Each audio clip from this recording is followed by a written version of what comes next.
비상계엄 선포로 인하여 정신적 충격과 혼란에 빠진 상태였기 때문에 이를 정확히 기억하지 못하는 것일 뿐 기억에 반하는 진술을 한 것이라고 볼 수는 없다라고 주장하고 있습니다. 우선 피고인이 윤석열로부터 주요기관 봉쇄 계획 및 단전단수 조치 문건을 교부받아 그 이행을 지시받고 그 지시에 따라 허석권에게 특정 언론사 단수에 대한 협조 지시를 한 사실이 있는지를 살펴보면 이는 앞서 살펴본 바와 같이 피고인 모두 다 그 사실이 인정되므로 피고인이 이 부분 각 증언은 객관적 사실에 반한 진술임이 인정되고 피고인이 헌법재판소에 증언을 한 시점과 그 사이 피고인이 단전단수 지시에 대한 다수의 보도가 있었던 점 등을 비추어 볼 때 피고인이 불과 3개월 만에 그 기억을 모두 상실하였다라고 보기도 어렵습니다. 그래서 이 부분은 유죄로 인정합니다.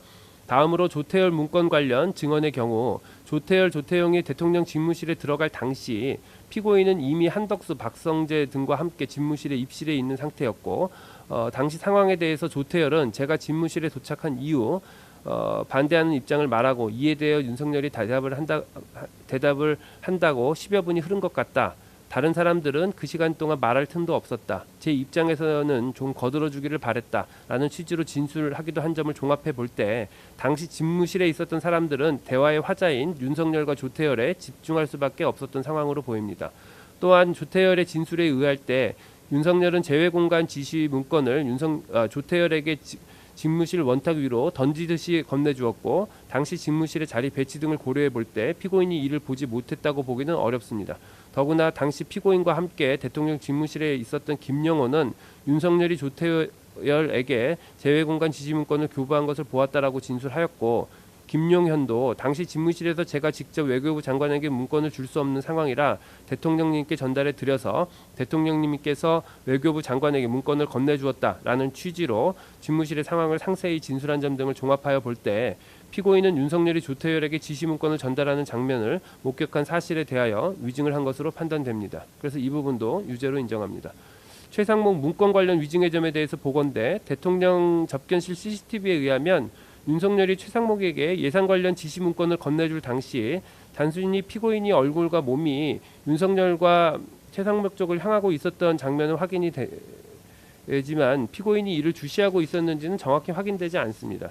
거기다가 피고인이 최상목에게 예산 관련 지시 문건을 건네줄 당시에 윤석열을 기준으로 왼쪽에는 박성재, 송미령 피고인 순으로 착석해 있었고 오른쪽에는 정진석이 착석해 있었으며 테이블 끝에는 신원식이 착성돼 있었는데 송미령, 정진석, 신원식도 윤석열이 최상목에게 A4 용지 한 장을 건네는 것을 본 적이 없다거나 기억이 나지 않는다는 취지로 진술하고 있고 한편 당시 대접견실에 있던 상당수 국무위원들은 윤석열로부터 급작스럽게 비상계엄 선포 계획에 대해 들었고 실제로 그 계획에 따라 비상계엄이 선포되자 상당히 당황스러웠을 것으로 보이고 당시 상황 또한 매우 어수선했던 것으로 보이며 이로 인해 국무위원들은 대접견실에서의 상황에 대해서 다소 실제와 다르게 진술하거나 제대로 기억하지 못하고 있기도 했던 점 등을 종합해 볼 때 피고인이 해당 장면을 목격하였다고 하더라도 증언 과정에서 이를 단순히 기억하지 못하였을 가능성도 배제하기는 어렵습니다.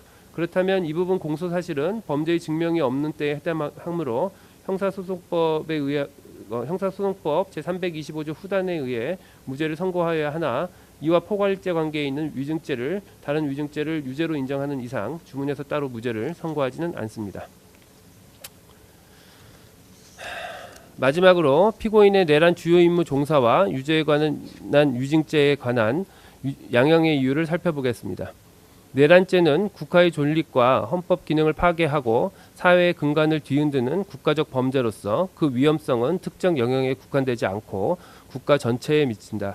피고인을 비롯한 윤석열, 김용현 등의 내란 행위는 헌법이 정한 절차를 무시하고 폭력적인 수단을 통해 국회를 포함한 국가기관의 권능 행사를 불가능하게 하여 그 기능을 마비시키려 한 것으로 민주주의 핵심 가치를 근본적으로 훼손한 것이므로 그 목적의 달성 여부와 무관하게 엄중한 처벌이 불가피하다.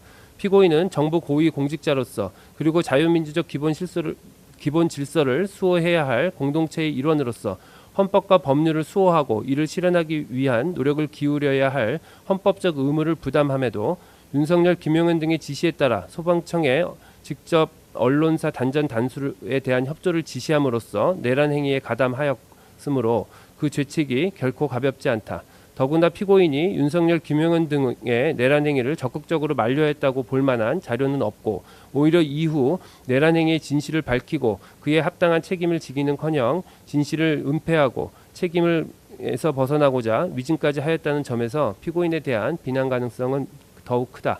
다만 피고인이 비상계엄 선포일 이전에 내란을 모의하거나 예비한 정황은 발견되지 않은 점, 피고인이 내란 중요 임무로 수행한 행위는 소방청에 대한 전화 한 통이고 그 이외에 반복적으로 단전단수 조치를 지시하거나 지시사항의 이행 여부를 점검하고 보고를 받는 등 보다 적극적으로 내란의 중요한 임무를 수행하였다고 볼 만한 자료가 없는 점, 피고인이 단전단수 조치 실행을 주도적으로 계획하거나 이를 지휘한 것으로 보이지도 않는 점, 결과적으로 특정 언론사에 대한 단전단수 조치가 실제로 이루어지지 않은 점 등을 고려하고 그 밖에 이 사건 변론에 나타난 모든 양형 요소를 종합적으로 참작하여 주문과 같이 형을 정하도록 하겠습니다. 네, 피고인 잠시 일어서시죠. 주문. 피고인을 징역 7년에 처한다. 이 사건 공소 사실 중 직권남용 권리행사 방해의 점은 무죄. 피고인은 이 판결에 불복이 있으면 7일 이내에 이 법원에 항소장을 제출해서 서울고등법원에서 항소심 재판을 받을 수 있습니다. 지금 피고인에 대해서 일부 무죄 판결이 선고된 결과 그 부분은 공시될 수 있는데 이 부분 공시 혹시 희망하시나요?